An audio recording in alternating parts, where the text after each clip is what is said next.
Good morning this Monday, the 20th of February. I'm Grady Wolf, market analyst with Bell Direct.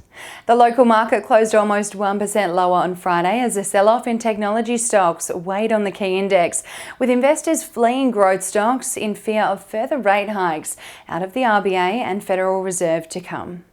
Baby Bunting fell over 6% on Friday after reporting a 66.5% drop in net profit for the first half, while QBE Insurance rallied over 7% on strong first half results, including NPAT up 3%.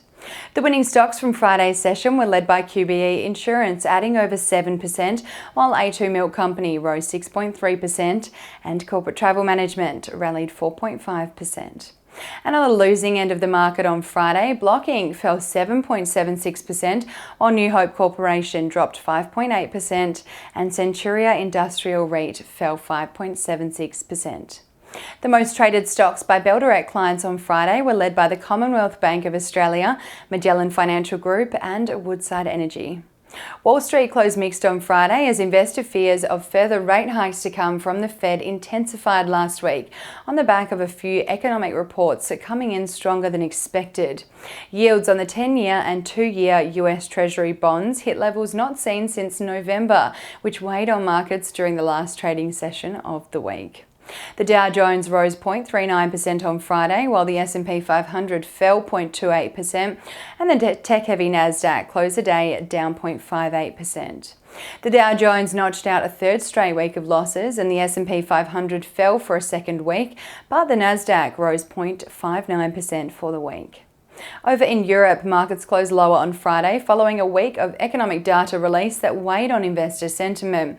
The Stoxx 600 fell 0.2%, Germany's DAX lost 0.33%, the French CAC shed 0.25%, and in the UK, the FTSE 100 fell 0.1%.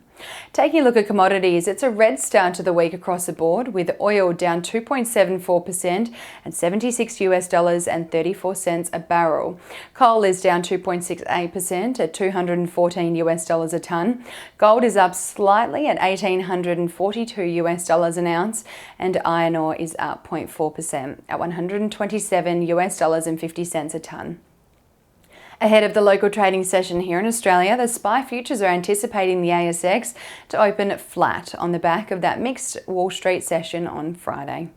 Stocks going ex-dividend today include Zimplats Holdings, Ansell, Vicinity Centres and Wesfarmers. If you have been thinking about these stocks, it might be worth considering buying in today, as stocks going ex-dividend generally trade lower on the ex-dividend date. The Aussie dollar is buying 69 US cents, 92.15 Japanese yen, 57.3 British pence and 1 New Zealand dollar and 10 cents. And now let's dive into some trading ideas for your consideration this Monday. Bell Potter has increased its price target on OreCorp to 93 cents from 84 cents and maintains a speculative buy rating on the company following a number of catalysts coming through, including de-risking and the achievement of key milestones at the company's Nyanzaga Gold Project in Tanzania. The NGP has emerged as an attractive, significant scale new gold project with strong financial performance metrics in a region that is experiencing a resurgence in investment by the world's largest mining companies. And Trading Central has identified a bullish signal on Rumble Resources following the formation of a pattern over a period of 24 days, which is roughly the same amount of time the share price may rise from the close of 23 cents to the range of 28 to 30 cents, according to standard principles of technical analysis. And that's all we have time for this morning. Have a wonderful day and happy investing.